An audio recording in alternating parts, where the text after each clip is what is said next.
प्रधानमंत्री ने मन की बात कार्यक्रम में सभी पात्र लोगों से कोरोना टीका लगाने की अपील की।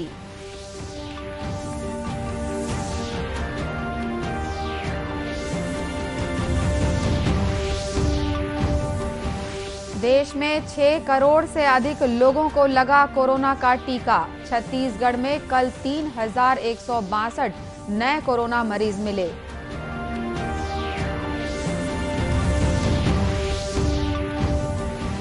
आज होलिका दहन। डॉक्टर अतुल जिंदल ने कोरोना के मद्देनजर लोगों से होली त्योहार पर विशेष सावधानी बरतने कहा।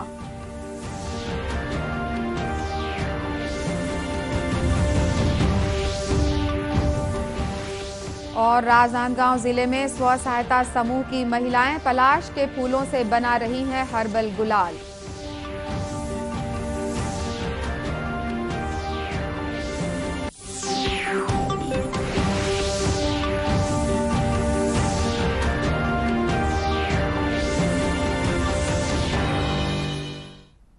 नमस्कार, आप देख रहे हैं दूरदर्शन समाचार। मैं हूं अनुराधा दुबे और अब समाचार विस्तार से। प्रधानमंत्री नरेंद्र मोदी ने सभी से कोरोना टीका लगाने की अपील की है। आकाशवाणी पर मन की बात कार्यक्रम में देशवासियों के साथ अपने विचार साझा करते हुए श्री मोदी ने कहा कि सभी के लिए ये गर्व की बात है कि भारत में विश्व का सबसे बड़ा टीकाकरण अभियान चल रहा है। उन्होंने कहा कि 100 वर्ष से अधिक उम्र के बहुत से लोगों ने टीके लगवाए हैं और घर के बुजुर्गों में टीके के प्रति उत्साह स्पष्ट रूप से नजर आता है।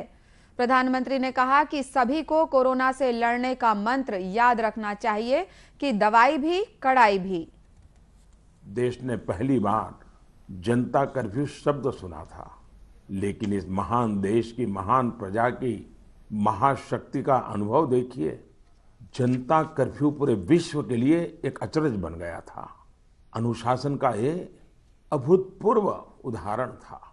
आने वाली पीढ़ियां इस एक बात को लेकर के जरूर गर्व करेगी। उसी प्रकार से हमारे कोरोना वॉरियर्स के प्रति सम्मान, आदर, थाली बजाना, ताली बजाना, दिया जलाना, आपको अंदाज नहीं है कोरोना वॉरियर्स के दिल को कितना छू गया था वो। और वही तो कारण है जो पूरी साल भर वे बिना थके, बिना रुके डटे रहे। प्रधानमंत्री ने देश की महिला खिलाड़ियों का जिक्र करते हुए कहा कि हमारे लिए गर्व की बात है कि आज देश की बेटियां शिक्षा से लेकर उद्योग तक और सशस्त्र बलों से लेकर विज्ञान तथा प्रौद्योगिकी के क्षेत्र में अपनी पहचान बना रही हैं। एजुकेशन से लेकर एंटरप्रेन्योरशिप तक, आर्म्ड फोर्सेस से लेकर साइंस एंड टेक्नोलॉजी तक, हर जगह देश की बेटियां अपनी अलग पहचान बना रही हैं। मुझे विशेष खुशी इस बात से है कि बेटियां खेलों में अपना एक नया मुकाम बना रही हैं। प्रोफेशनल चॉइस के रूप में स्पोर्ट्स एक पसंद बनकर उभर रहा है। प्रधानमंत्री ने जीवन के हर क्षेत्र में नयापन और आधुनिकता लाने की बात कही। उन्होंने कहा कि भारत के कृषि क्षेत्र में आधुनिकता भी समय की मांग है। देश ने रिकॉर्ड समय में 6 करोड़ से अधिक कोविड के टीके लगाकर एक महत्वपूर्ण उपलब्धि हासिल की है। विश्व में सबसे बड़े टीकाकरण अभियान को जारी रखते हुए देश में कल 21,54,000 से अधिक लोगों को कोरोना के टीके लगाए गए। ये अभियान बीते 16 जनवरी को स्वास्थ्य कर्मियों को टीका लगाने के साथ शुरू हुआ था। इस बीच देश में पिछले 24 घंटों में कोरोना संक्रमण के 62,714 नए मामले सामने आए हैं। इनमें से लगभग 80% नए मामले छत्तीसगढ़ सहित महाराष्ट्र, पंजाब, कर्नाटक, गुजरात और मध्य प्रदेश में मिले हैं। वहीं छत्तीसगढ़ में कल 3,162 नए कोरोना संक्रमित मरीजों की पहचान की गई है। इनमें सबसे अधिक दुर्ग में 1,128 और रायपुर में 796 मरीज शामिल हैं। प्रदेश में अब तक 3,37,000 से अधिक कोरोना संक्रमित मरीजों की पहचान हो चुकी है। इनमें से 3,16,000 से अधिक मरीज स्वस्थ हो चुके हैं। वर्तमान में 17,836 कोरोना संक्रमित मरीजों का विभिन्न अस्पतालों और होम आइसोलेशन में उपचार चल रहा है। होली भारत में मनाए जाने वाले प्रमुख त्योहारों में से एक है। बुराई पर अच्छाई की जीत का प्रतीक होली पूरे देश भर में उत्साह और उमंग के साथ मनाई जाती है। आज होलिका दहन है, लेकिन कोरोना संक्रमण के बढ़ते मामलों को देखते हुए सरकार ने नए दिशा निर्देश जारी किए हैं, जिसके अनुसार होलिका दहन पर न्यूनतम संख्या में लोगों को शामिल होने कहा गया है। साथ ही होली के दिन भी किसी तरह के सार्वजनिक आयोजन को प्रतिबंधित किया गया है। इधर प्रदेश के पर्यटन मंत्री ताम्रध्वज साहू ने प्रदेश वासियों को होलिका दहन और होली पर्व की शुभकामनाएं दी हैं। साथ ही होली त्योहार को सुरक्षित तरीके से मनाने की अपील की है। होलिका दहन और रंगों के महापर्व होली की आप सबको बहुत बहुत बधाई, हार्दिक शुभकामना। यह पर्व आप सभी के जीवन में खुशियां लेकर आए, यही मेरी भगवान से प्रार्थना है। आप सब ने पिछले महीने कोरोना वायरस से उत्पन्न संकट की घड़ी में सभी नियमों का पालन करते हुए यह लड़ाई लड़ी है। पिछले कुछ दिनों से हमारे प्रदेश में और पूरे देश में कोविड मरीजों की संख्या में काफ़ी बढ़ोतरी हुई है। यह हम सब के लिए चिंता का विषय है। छत्तीसगढ़ सरकार माननीय मुख्यमंत्री भूपेश बघेल जी के निर्देश पर पूरी तैयारी के साथ इसे रोकने में लगी है।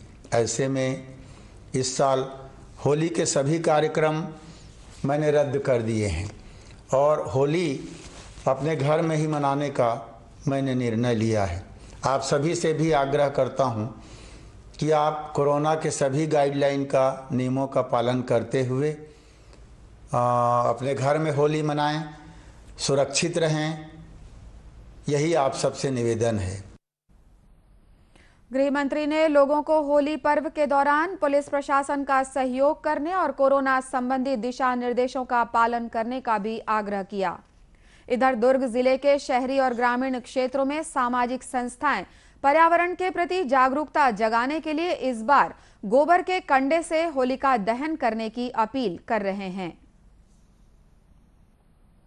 होली के अवसर पर जगह जगह विभिन्न जगहों पर होली जलाई जाती है, जहाँ पर लकड़ियाँ जलाई जाती है। लकड़ियों से पूरा देश में प्रदूषण फैलता है। हम गोबर के कंडे की होली जलाकर एक संदेश देना चाहते हैं कि हर जगह जहाँ जहाँ होली जलती है वहाँ गोबर के कंडों से होली जलाई जाए, ताकि जो प्रदूषित हमारे देश प्रदेश को दूषित कर रही है वो दूषित ना हो और पूरा वातावरण शुद्ध रहे, स्वस्थ रहे।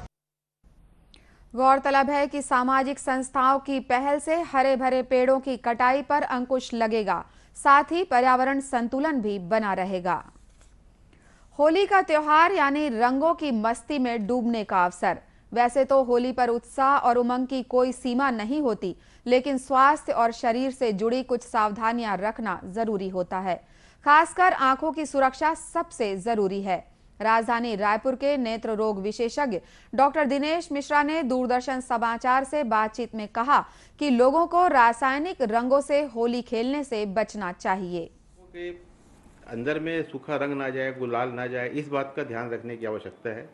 पहले जो होली खेली जाती थी वो प्राकृतिक रंगों से खेली जाती थी, जो फूल, पत्तियों, जड़ों से तैयार किए जाते थे रंग, और ये प्राकृतिक रंग होते थे। इनका शरीर पर और आंखों पर कोई विपरीत प्रभाव नहीं होता था।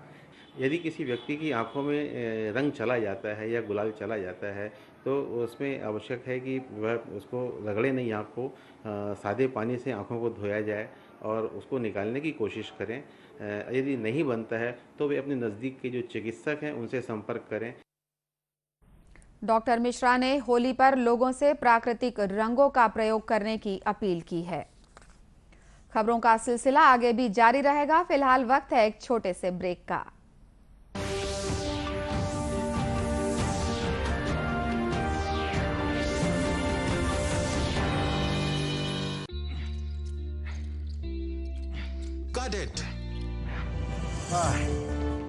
सोचिए, अगर असल जिंदगी में ऐसी हालत हो तो कितनी मुश्किलें होती हैं, लेकिन शुक्र है बैंकिंग के लिए नहीं।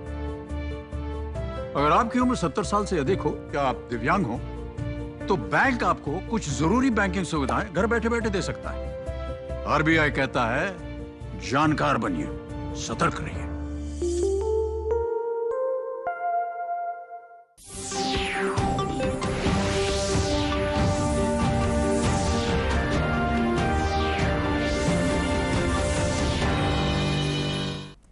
ब्रेक के बाद एक बार फिर स्वागत है आपका दूरदर्शन समाचार में। कोविड-19 संक्रमण इस बार नए लक्षणों के साथ सामने आ रहा है, जिसे पहचानना जरूरी है। शासन ने सभी लोगों से एहतियात बरतने और कोरोना गाइडलाइन का पालन करने की अपील की है। इस बीच एम्स रायपुर के कोरोना वार्ड प्रभारी डॉक्टर अतुल जिंदल ने लोगों से होली पर्व पर विशेष सावधानी बरतने की अपील की है। पावन त्योहार है और सब उसको मनाने के लिए उत्साहित रहते हैं, बट अब इस महामारी के दौरान आप सभी से एक निवेदन कहता हूं और करता हूं कि जब आप होली का त्यौहार मनाएं तो सिर्फ अपने परिवार के साथ मनाएं। दोस्त यारों के साथ में आप वर्चुअल होली खेल सकते हैं, फ़ोन पे होली खेल सकते हैं, बट उनके घर जाकर मिलकर होली का त्यौहार ना बनाएं, क्योंकि अगर आप ऐसा करते हैं तो आप अपने आप को, अपने परिवार को और अपने मित्रों को और अपने परिवार दूसरे परिवारजनों को भी कोरोना के खतरे में डाल सकते हैं। तो इस सब चीज़ों के अलावा हम सबको शॉपिंग के लिए भी नहीं जाना है। अगर हम जाते हैं तो मास्क का प्रयोग करें, हैंड सैनिटाइजेशन का प्रयोग करें, घर में आने से पहले मास्क को डिस्कार्ड करें, और अगर कपड़े का मास्क है तो उसको अच्छे से धोएं साबुन से, और अपने हाथों को भी घर से आने के बाद में, बाज़ार से आने के बाद में या कहीं पे भी बाहर से वापस आने के बाद में घर में ज़रूर साबुन से हाथ अपने धोएं। प्लीज़ संभल जाइए, हमारी छोटी सी गलती हमारी मौत का कारण भी हो सकती है। डॉक्टर जिंदल ने 45 वर्ष से अधिक उम्र के लोगों को जितनी जल्दी हो सके कोरोना वैक्सीनेशन का आग्रह भी किया है।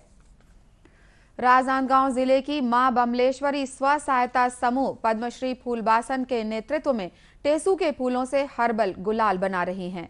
इससे जहां एक ओर त्वचा को नुकसान नहीं पहुंचेगा, वहीं दूसरी ओर महिलाएं आर्थिक रूप से सक्षम भी हो रही हैं।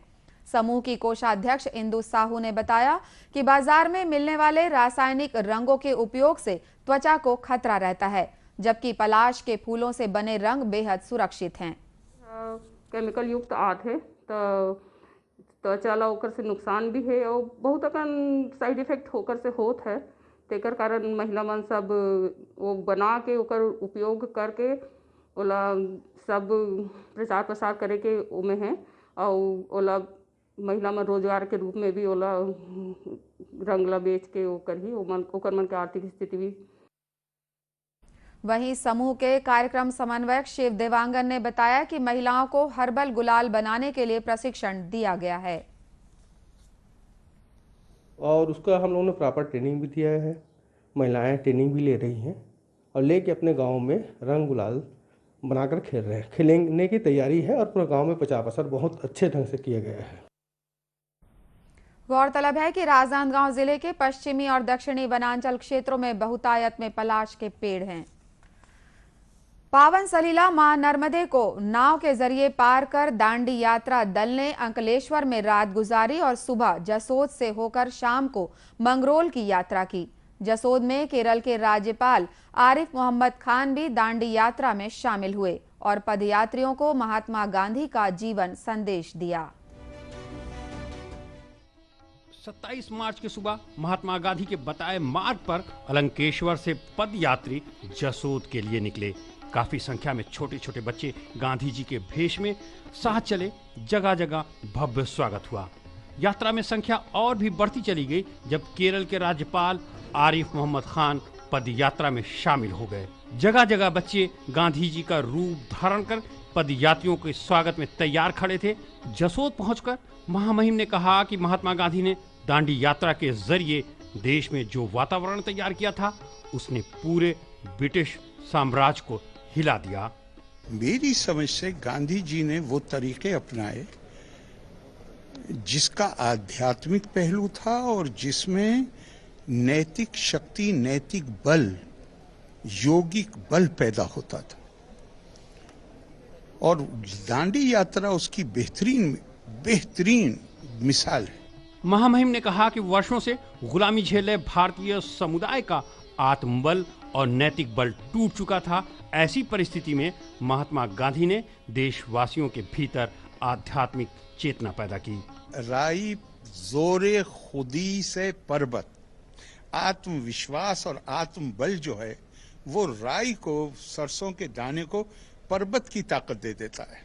और अगर पर्वत में, पर्वत ज़ौफ़ कहते हैं कमजोरी, मतलब अभाव, तो पर्वत ज़ौफ़े खुदी, अगर आत्मबल का अभाव हो तो पर्वत जो है उसकी हैसियत राई के दाने के बराबर भी नहीं रह जाती। महामहिम ने महात्मा गांधी के अहिंसा के सिद्धांत पर कहा कि अहिंसा का मतलब कायरता नहीं, अहिंसा के परमो धर्म को वही धारण कर सकता है जिसमें शक्ति हो, मानवता हो। उन्होंने जोर देकर कहा कि आज कोविड के इस दौर में भारत ने 70 देशों में वैक्सीन पहुंचाकर महात्मा गांधी के मानवता के सिद्धांत को आगे बढ़ाया है। उल्लेखनीय है कि 241 मील लंबी ये दांडी पदयात्रा 25 दिन में पूरी होगी और आगामी 5 अप्रैल को इसका समापन होगा। इसी के साथ ये समाचार बुलेटिन समाप्त हुआ। नमस्कार।